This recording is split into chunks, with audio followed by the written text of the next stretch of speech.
everyone, and welcome to WCO TV's favorite game show, You Call That Culture? For round 2, we are going to be doing a manager makeover.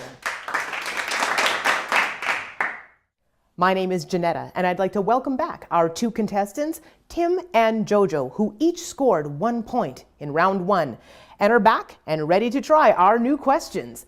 Hello, Jojo. Hello, Tim. Hi. Hi. So this round is all about helping managers become more mindful in culturally challenging situations. This is how we're going to play. Each contestant is given a manager profile and an intercultural situation to manage. You have to guess how you think the manager would normally respond in the situation.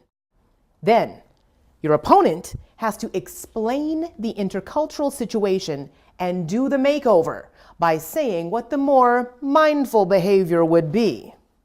That sounds tough. Well, let's do one question and try it out, shall we? Good idea. The first manager profile is the savvy, busy, and stressed young lady named Chris. Chris is 29 years old and recently married with a new home, baby, and dog. She was a product manager until the most recent reorganization created a separate product marketing group.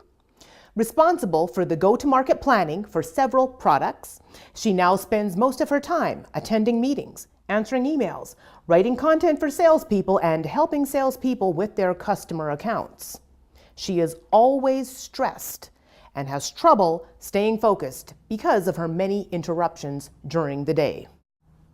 Now here is the incident. She is in charge of training a new employee named Mr. Mohammed from Pakistan. Mr. Mohammed worked at the government in Lahore, Pakistan, where his job conferred high status on him and his family.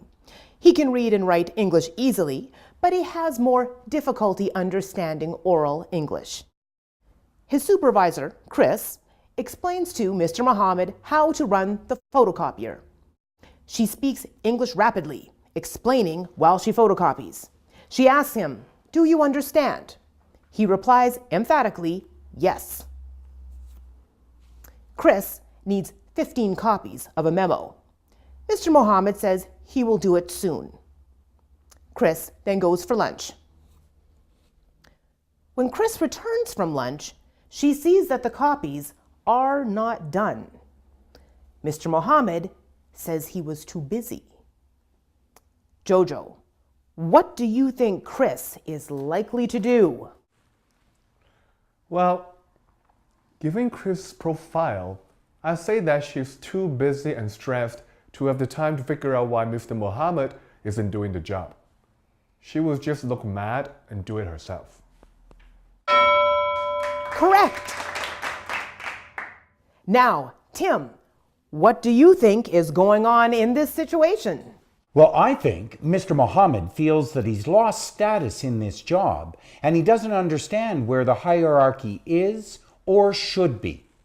He also probably didn't understand how to run the copier. I mean, I have a copier, a fancy one at my office, and you practically need a degree to operate it. Well, anyway, so in order to not lose face, Mr. Mohammed just pretended that he was busy.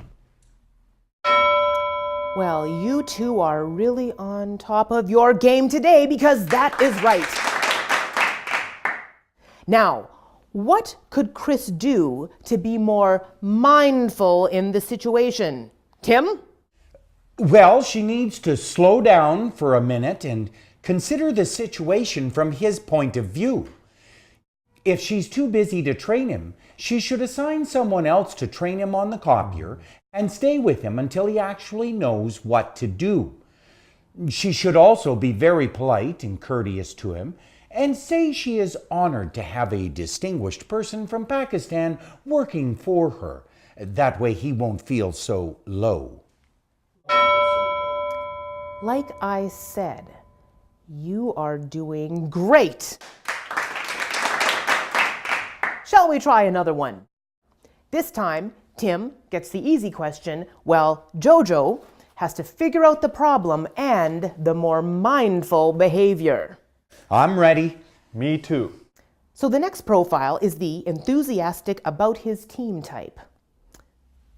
Sal is an older manager in his late 40s who has been a favorite of employees for many years. He offers his subordinates an enormous amount of trust. He's entertaining and lighthearted, but professional. He believes in growing along with all of his team, is always reading something new, thinking outside the box, and wondering how things can be done better. He is a mentor who generates enthusiasm and gives honest feedback without being demeaning. People can come to Sal with ideas and he will listen to them and implement whatever he can. This is the intercultural problem he has. One of Sal's employees, Mai Chen, came to Canada from Guangdong Province in China. She felt lucky to emigrate because she was a member of a non-government approved religious group in China and she feared persecution. She now lives in an apartment building with several other Chinese families. Every day, 3 ladies from the same building take the 5:15 bus to their job at a hospital cafeteria. Mai Chen and her friends enjoy working at the hospital cafeteria. Their supervisor admires their efficiency and hard work, and he finds they are a great team.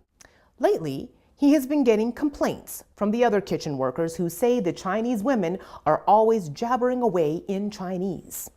One of the hospital administrators told him, "Sure, we need the extra help, but can't you teach them English before bringing them down here with everyone else?"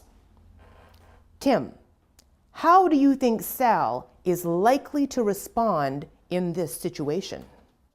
I think because Sal is such a team player kind of guy, that he will get the Chinese and the other workers together in a meeting and try to talk things out. But he may not get the Chinese workers to talk. Correct! Now, Jojo, what do you think is going on in this scenario?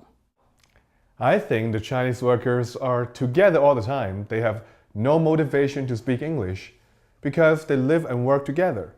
Now, the other workers are resentful because they feel excluded and because they think the Chinese workers should really put more effort to learn English in the new country. Correct! Very good. Now, how could Sal practice mindfulness here? He should talk to the Chinese separately and to the others separately to let them know that they need to work to make the others feel included. Then he should mix the workers so that they're not all together all the time with their own cultural groups. Finally, I think he can assign buddies and mentors to the Chinese workers so they get to know people outside their own culture. I think it also helps to have a potluck meal where the staff shares food and games together. That will help break down the ice and they will feel more like friends. Fantastic. That means 3 points for each of our contestants. Once again, they are tied. It will take another round to see what happens and to see who gets entered in the final prize draw of a 6-month trip around the world. But while our viewers are waiting, you too can practice managerial makeover. We've posted some manager profiles and intercultural incidents to our site for you to try out. The multiple choice questions will help you select answers. Good luck.